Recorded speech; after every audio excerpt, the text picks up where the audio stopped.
habeen wanaagsan dhageystayaal ku soo dhawaada idaacadda fidnimo ee qaybta afka Soomaaliga ee VOA oo si toos ah kaga imaanaysa Washington.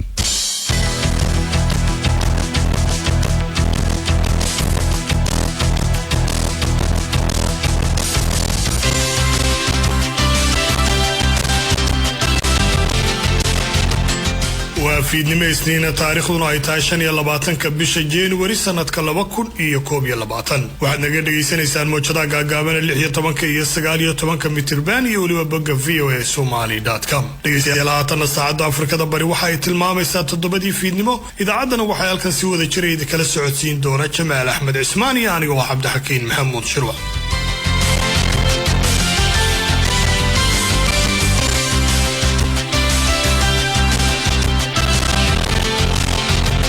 qodobada idaacadda ku dhageysan doontaan waxa kamid ah wararkii ugu dambeeyay ee xaaladda magaalada Beled Xaawo. waxay ugu tala galeen inay ku qabsadaan magaalada Beled Xaawo iyo gobolka Gedo taas oo ku noqonaysa dhabarjab iyo qaranjab madax banaanida iyo jiritaanka Jamhuuriyadda Federaalka Soomaaliya. ciidanka xoogga dalka Soomaaliyeed oo horeba caan ugu ahaa difaaca dalkooda waxay u jilib dhigeen weerarka abaabulan ee qorshaysan laga soo shaqeeyay. waxa kale oo aan idin haynaa idaacadda ku maqli doontaan maamul goboleedka Jubbaland oo iyaguna ka hadlay dagaalka Beled Xaawo. marka say noo sheegeen xaliba la warbushay la weeraray dadna way soo daba galeen magaaladii baa la isla galay khasaaro labada dhinac oo labada ciidanka Soomaaliyeed waa soo gaaray shacab iyo carruur iyo masaakiin waxay ku noqdeen annaga dhinaca Jubbaland maanta barnaamijkii baa dib ugu noqdo fadhiisintiinii. qodobadaas iyo warar kala gedisan oo Soomaaliya ku saabsan ayaan idin haynaa balse marka hore ku soo dhawaada warkii dunida oo ay nala socodsiiso Zaara Cabdixamiid.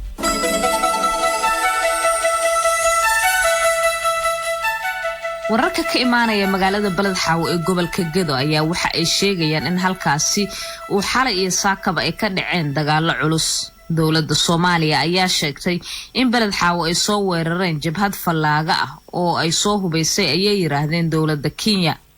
dawladda Kenya ayaa iyaguna markiiba aanan wax jawaab ka bixin hadalka dawladda hase yeeshee dawladda Kenya waxa ay hore u beenisay inay faragelinayso arrimaha Soomaaliya. mas'uuliyiin ka tirsan dhinaca maamulka Jubbaland ayaa iyaguna dhankooda sheegtay in ciidamada daraawiista Jubbaland la soo weeraray. dagaalkaasina ayay yiraahdeen uu sidaas ku qarxay kadib markii isla ciidamadu ay galeen magaalada Beled Xaawo. dagaalka ayaa saacadii hore ee saaka xoogana waxaana uu geystay qasaare waxaana uu sababay qasaaraha ilaa iyo 5 carruur oo wada dhashay oo ku geeriyooday hal goob ah iyadoo sidoo kale tan ay jiraan tiro kale oo dad oo meelo kala gedisan magaalada siyaabo kala gedisan ugu dhintay. wasiirka warfaafinta ee dawladda federaalka ee Soomaaliya ayaa goordhow warbaahinta u sheegay in ciidamada dawladda ay jabiyeen jabhadii fallaagada ahayd ee soo weerartay magaalada. Cismaan Abuukar Dube ayaa waxa uu sheegay sidoo kale in maxaabiis badan ay ka qabsadeen dhinaca kale ee dagaalka kula jiray isla markaasina ay ciidamada dawladda gacanta ku hayaan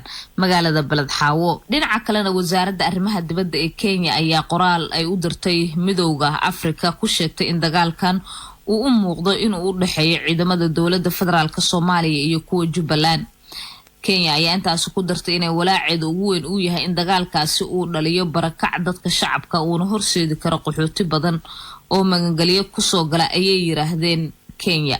wasaaradda arrimaha dibadda ee dalka Turkiga ayaa sheegtay maanta Isniina in burcad badeed ay gacanta ku dhigeen 15 badmaaxiin ah oo iyagu la socday markab la afduubtay isla markaasina u dhashay dalka Turkiga.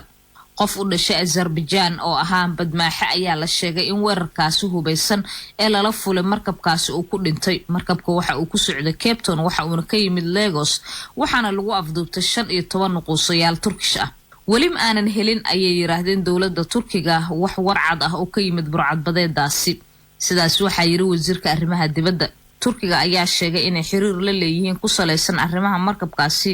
dalka Gabon. waxaan la sheegay markabkaasi ay saarnaayeen quusayaasha dalka Turkiga u dhashay in uu ka furtay Liberia. wasiirka arrimaha dibadda ee dalka Turkiga ayaa sheegay inay rabaan in si degdeg ah loo soo daayo badmaaxayaashaasi u dhashay wadankooda. dawladda Turkiga ayaa sheegtay in dadkani ay u dhashay wadankooda ay dib ugu soo noqonayaan dalka isla markaasina ay rabaan inay qoysaskooda la midoobaan kadib marka ay ka soo furdaamiyaan kooxaha burcad badeeda. markabkan ayaa waxa uu weerarka kula dhacay 160 kiiloomitir qiyaastii 100 mayl meel u jirta jasiiradda Sio Toma oo ah bartamaha Afrika. aqalka wakiilada ee dalka Mareykanka ayaa maanta Isniin si rasmi ah u gudbiyay qoraalkooda la xiriira xilka xayuubintii hore ee ugu sameeyeen madaxweynihii hore ee dalka Mareykanka Donald Trump ayagoo markaas ku eedeeyay inuu kiciyo qalalaase la xiriira weerarkii lagu qaaday aqalka Capitol Hill-ka oo ay galeen taageerayaashii caraysnaa ee madaxweynihii hore waxaa kale oo loo mudeeyay inay dhacdo maxkamadeynta sanadka asbuuca bisha Febraayo ee tahay 8 dimuqraadiyiinta iyo jamhuuriga ayaa wax isku raaceen in dib loo dhigo maxkamadeyntaasi si markaasi sharci dejiyaasha dacwadda ku soo oogay madaxweynihii hore Trump iyo kuwa difaacayaba ay waqti ugu helaan diyaarinta warqadahooda waxaa sidoo kale meesha ku jirta in waqti la siinayo diyaar garowga madaxweynaha waqtigan Joe Biden inta uu ka soo magacaabayo golihiisa wasiirada 3 meelood 2 meel oo kamid ah xubnaha golaha aqalka sanadka ayaa la rabaa inay isku raacaan in la maxkamadeeyo Trump waxaana muuqato in golaha sanadka uu u qaybsan yahay konton dimuqraadiyiin iyo konton jamhuuri ah iyadoo sidoo kale tana ugu yaraan la ogyahay 17 ka tirsan jamhuuriga uu ka tirsan yahay Trump ee iyaguna ka soo horjeedaan Trump sidoo kale tana waxaa jiri doonto in cod gaar ah loo qaadi doono marka xukunkaasi uu dhaco in xafiis dawladeed mar dambe uusan wax shaqo ah ka qaban karin Trump madaxweynihii hore Donald Trump ayaa haatan ah madaxweynaha kali ah ee Mareykanka inta la ogyahay taariikhda 245 sano dalkan uu soo jiray maray 2 jeer oo xilka xayuumin ay ku sameeyeen golaha sanadka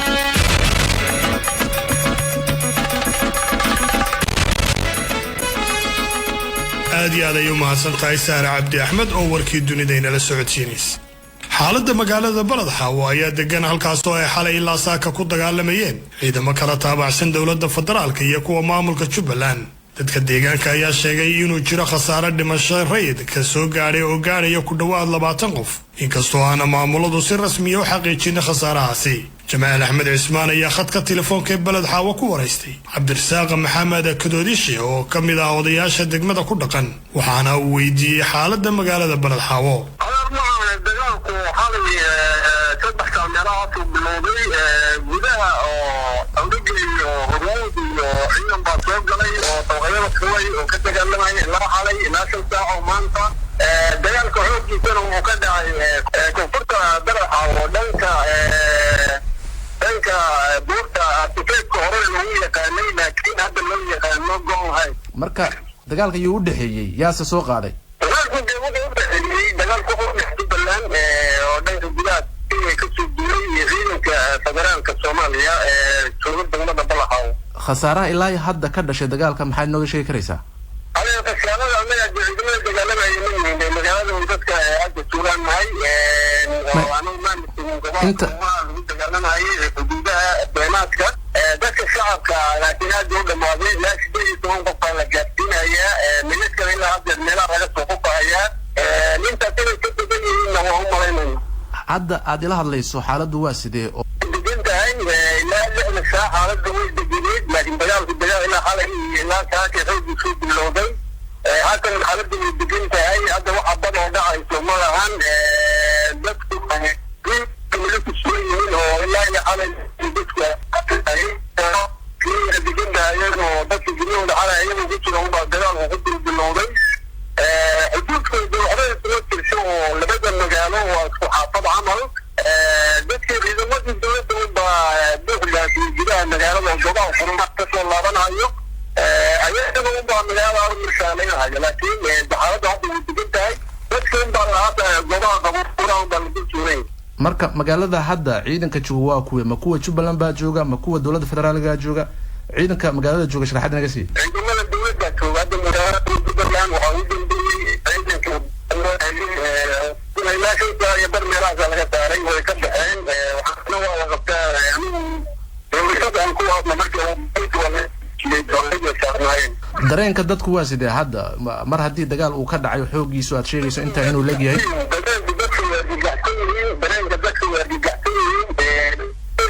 dagaalkan hadda Baladxaawo la yiraahdo waa dagaalka ooga daalay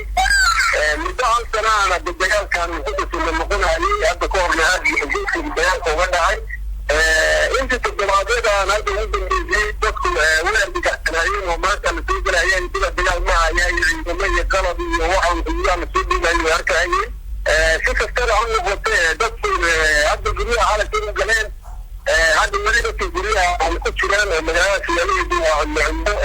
هذا المحاوطين عليها برنتين في جرعين بوليه جبتين وحا كالعرون عليها كدواعيد من يسكي بالكالبري دمورها ما دكتور مش موسيقى لكن في دكتور شعك هذا وحوقارين هذا دكتور شعك وحوقارين dhegeystayaaalkaasi waxa uu ahaa cabdirasaaq maxamed kadoodishe oo ka mid ah odayaasha degmada Baladxaaw oo uu waramayay wariyahayaga Jamaal Axmed Cismaan. haddaba dowladda Soomaaliya ayaa dhinaceeda sheegtay in Baladxaaw ay soo weerareen wixii ugu yartay jabhad falaaga oo ay hubaysay dowladda Kenya.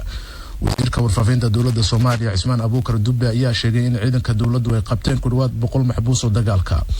wariyaha VOA Muqdisho Xasan Kaafi Qoystay oo warbixintan soo diray. wasiirka warfaafinta xukuumadda Soomaaliya Cismaan Abuukar Dubbe oo shir jaraa'id maanta ku qabtay magaalada Muqdisho ayaa ka warbixiyay dagaal culus oo xalay ilaa saakay degmada Baladxaaw ku dhexmarayay ciidamada dawladda iyo kuwa ka tirsan Jubbaland oo uu hogaaminayay wasiirka amniga ee maamulkaasi. wasiirka warfaafinta ayaa warbaahinta u sheegay in ciidamada Kenya iyo kooxa uu ugu yeeray falaago ay weerar ku soo qaadeen magaalada Baladxaaw si ay ula wareegaan gacan ku haynteeda. xalay tosaqdii dhexe ciidamo ka tirsan dawladda Kenya Defense Force iyo jabhadii falaagada ahayd baryahanba ay hoosta ku haysatay ee ay taakuleysay ay qoodinaysay oo wada socda ayaa xuduudda ka soo tallaabay. bartilmaameedkoodu wuxuu ahaa magaalada istaraatiijiga ee muhiimka ah ee Baladxaaw oo ka tirsan gobolka Gedo. duulaanka ay soo qaadeen falaagada iyo ciidamada Kenya wada socda waxay ugu tala galeen inay ku qabsadaan magaalada Baladxaaw iyo gobolka Gedo taas oo ku noqonaysa dhabarjab iyo qaranjab madax banaanida iyo jiritaanka Jamhuuriyadda Federaalka Soomaaliya. ciidanka xoogga dalka Soomaaliyeed oo horeba caan ugu ahaa difaaca dalkooda waxay u jilib dhigeen weerarka abaabulan ee qorshaysan ee laga soo shaqeeyay. ugu dambeyn falaagadii iyo ciidamadii shisheeye la socday waxaan ugu bishaareynayaa shacabka Soomaaliyeed in laga adkaado oo ay ka adkaadeen ciidamadii xoogga dalka Soomaaliyeed oo kaashanaya shacabkooda iyo dadkooda. Cismaan Abuukar Dubbe ayaa sidoo kale sheegay in dagaalkaasi ay ku qabteen ku dhawaad 100 maxbuus oo ka tirsan dhinacii weerarka soo qaaday. in ku dhow 100 maxbuus oo dagaal la qabtay laakiin wiilasha la soo adeejiyo wiilashayadii ee qoryaha loo soo dhiibay aan dhacaynin waliba ilaa qori dhacayee oo wiilashayadii dhaqanka Soomaaliyeed diinta Islaamka xeerarka caalamiga gaar ahaan Geneva Convention oo ka hadla dagaalada iyo maxaabiista dagaalka intuba waxay noo diidayaan inaan halkan ku qaybino sawirro laakiin waxaan rabaa inaan idin sheego in laga qabtay jabhadii falaagada ahayd 100 in ku dhow khasaare nafeedna uu soo gaaray. wasiirka warfaafinta ayaa ku eedeeyay xoogagii dagaalka uga soo horjeeday khasaarihii ka dhashay goobta waxaana uu tilmaamay inay adeegsadeen madaafiic iyo hoobiyayaal ay dad rayidii wax ku noqdeen. iyagu khasaare noocay geysteen waxay abaareen shacabkii iyo ganacsigii waxay adeegsadeen madaafiic iyo hoobiyayaal oo naqana falaago ma haysato madaafiic iyo hoobiyayaal waxa cadaana oo ay muujinaysaa in dawladda dabada kaga soo jireen oo ay u soo dhiibeen madaafiicda iyo hoobiyayaasha ay ku weerareen guryahoodii iyo hooyooyinkoodii walaaladooda. hal qoys oo kaliya oo Soomaaliyeed oo reer Baladxaaw ah oo la garanayo ayaa 5 caruur ah iyo hooyadood laga wada dilay oo is very very sad. aad u qalbi jaba waanu tacsiideynaya qoyska iyo qoysaska kale ay nimankaasi dhibaateeyeen. waxay kaloo si xun u weerareen goobaha ganacsiga. tusaale ahaan ilaa markii laga adkaaday waxay ku dhuumanayeen oo difaac ka dhigteen dabaqa Hormuud ee Baladxaaw ee caanka ah. sababta ay Hormuud gabaadka uga dhiganayaan waa maxay? waa barnaamijkii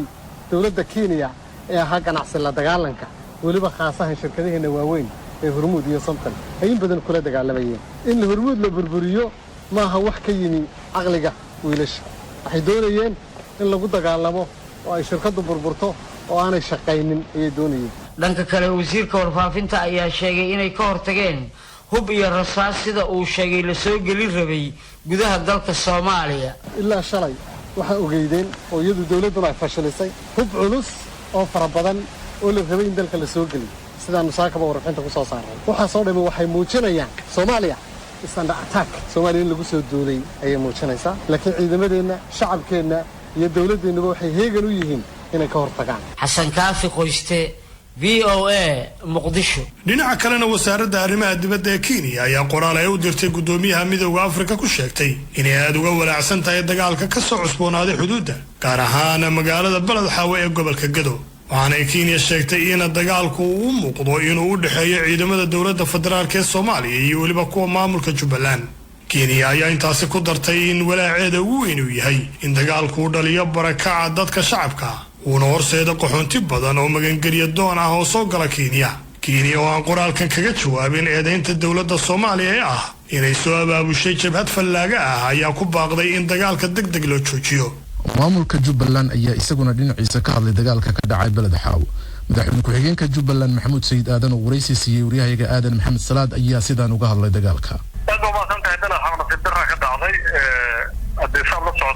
Soomaaliyeed baa dhibaato ka dhex taagneed muddo dheer dhibtaas oo laga soo abuuray xamar in Soomaaliya qarannimadeeda iyo sharafteeda halka la soo gaarsiiyay ka faa'iideystay oo 92 halkan marayna jooga maanta oo u malaynaya in arrimaha Soomaaliya dagaal iyo xabad lagu xallin karo oo weeraan u bariin baa dalka hoggaankiisa qabtay kadibna ciidankii Soomaaliyeed oo deegaanka xorriyay bay la dagaalameen shaqadii bay la dagaalameen maamulada ay la dagaalameen nidaamkii bay burburiyeen ciidankaas muddo dheer baa marka duleedka magaalada Balad Xaawo iyo Jubbaland ku haysay oo aan lahayn war hal baa la heli doonaa waxaan u maleynayaa inay xal tahay oo arrimaha Soomaaliya dagaal lagu xallin karana wax badan baa kala hadlaynaa in maaragtay filimadaas hore loo soo maray laga faa'iidi waa baan xasuusinaynaa jooga marka say noo sheegeen xali baa lagu arbushay la weeraray deedna way soo dabagaleen magaaladii baa la isla galay خسارة لبض النعب ولبض إذا كسوماليد هوا سوقاري شعبي عروري مساكين وحبي كل غضين أنا يدنا عيقة شوف لأن ما أنت برضين كيبا أن يريد بقول نغضب فريسين كيني مركا وأنا في الدراسة وحنا شكا دعيوي وحما عركتي سيدا حتى وزير كورفافينتا الصومالي وصب ووها الله أفلقادي دقن حمارة ما شكا صعط هدي أنا يقولب ينكر ضويان بأنها وواحا كحون دعيوي حما شكا دعي مسؤوليات هذا مال بيفوري دونتا madaxweyne ku-xigeen dawladda ma aragtay mustawaayiga ma laakiin ma jirtaa maxaabiis ciidamadiina kamid ah oo la qabtay ma jirto arkay baraha bulshada soo dhigay marka ciidamadii dawladda iyo meelaha ku gelinayeen sawireen baabuur ku rarayaan ummadda Soomaaliyeed ku qalbiyaan 4 sano baraha bulshada beentii iyo riwaayadda ka dhigeen inay dhigaan waa arkay laakiin waa wax laga yaqsado laga xishoodo weey dawladdu waxay idinku eedeysay in dawladda Kenya ay gadaal idinka soo riixayso taa ka waran madaxweyne ku-xigeen adeer waxa wax badan baan ka hadalnay dawladda Kenya ee diris baan nahay ayaga ana counterpart nooga mas'uul nooga Kenya xiriirkiyaga anaga state baan nahay diris baan nahay macaamilka heer Nairobi heer Muqdisho weeye marka waxa soo wax dhiigayaga iyo sharafta iyada dadka deegaanka lagu baneysanayo qof kasta Soomaaliyeed marxaati ka yahay waxa maartay dhowr jeer oo ka hadalnay adiga weydiinaya inta saxaafadda ka maqleysanay waxa meesha ka jiray way garanayaan inay xisbiga meesha ma joogto iyana ma arag haddii Kenya xuntahay haddii wanaagsan tahay ayaga maanta mas'uul Soomaali waa oo accountable waa anaga uma nihin marka wax la yaab leh weeye inaan sanadada leeyahay khaldan weeye wax badan baa dagaalka Balad Xaawo uu soo laabtay madaxweyne ku-xigeen qorshaha Jubbaland kaga aadan degmada Balad Xaawo muxuu yahay ma yarinta Balad Xaawo ma Balad Xaawo waxa weeyaan annaga dawlad goboleedka Jubbaland baan nahay ciidanka dawladda dhexe Soomaaliya dastuurka dalka wuxuu waajib loo siinayaa maamulka deegaanadaas saddexdan gobol oo istooratay oo halkii istayda waxaan xaq u lahayn baan rabnaa inaan fulino ayagana waxaan xaq u lahayn bay noo diideen waxay xaq u lahayn bay rabaan inay deegaanka ka hirgeliyaan iyo qabiil iyo wax qurna oo shaqeynay qof xumayn iyo qof wanaag maaragtay ka arki ah marka taa waqtiga xallin doona annaga badan baan ka hadalnay waqtigaan u deyn doonaa haddii la yidhaahdo taariikhda sheegi doonta cidda khaldan iyo cidda sax ugu dambeyntii marka maadaama dad shacaba ay waxyeelo ka soo gaareen dagaalka sida aad sheegtay qorshihiinu wuxuu noqonayaa in mar kale haddana degmada Balad Xaawo aad weerartaan naadan waa annaga shacabka iyaga yaan u direynaa nimanka meesha lagula dagaalamayo oo ciidamada soo diray gobolka weligoodna ma arag aabahoodna ma arag hooyadoodna ma arag ilmada kagama dhimanayaan sababtan ciidamada iyada aan u xakamaynayn 9 bilood aan u lahayn waxaad xaq u lahaydeen haddii lidin diiday dalka xoreyseen haddii maaragtay sida shabaab maanta la macaamilayo adkaysta waqtiga xallin doona maanta aan leenahay fariisintii ku noqdo shacabkii dhibaato u geynina waa dadka iyagii nahay wax ku dhimanaya weligaana dagaalka maana qorshayn doono laakiin arrintaasu meel bay fuuli doontaa haddii aan la yidhaahdo adduunka sharci baa jira maxkamadaad jira nidaam baa jira meel baa saari doonaa ciddii dembiyadaas ku kale sidii loola dhaqmi lahaa kaasi waxa uu ahaa madaxweyne ku-xigeenka Jubbaland Maxamuud Sayid Aadan oo u warramay wariyaha VOA Aadan Maxamed Salaad.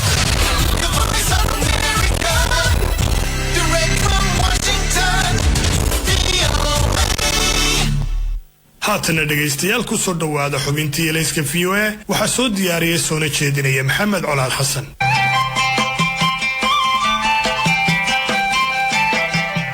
kulanti waxaan wanaagsan dhegaystayaal kuna soo dhawaada mar kale iyo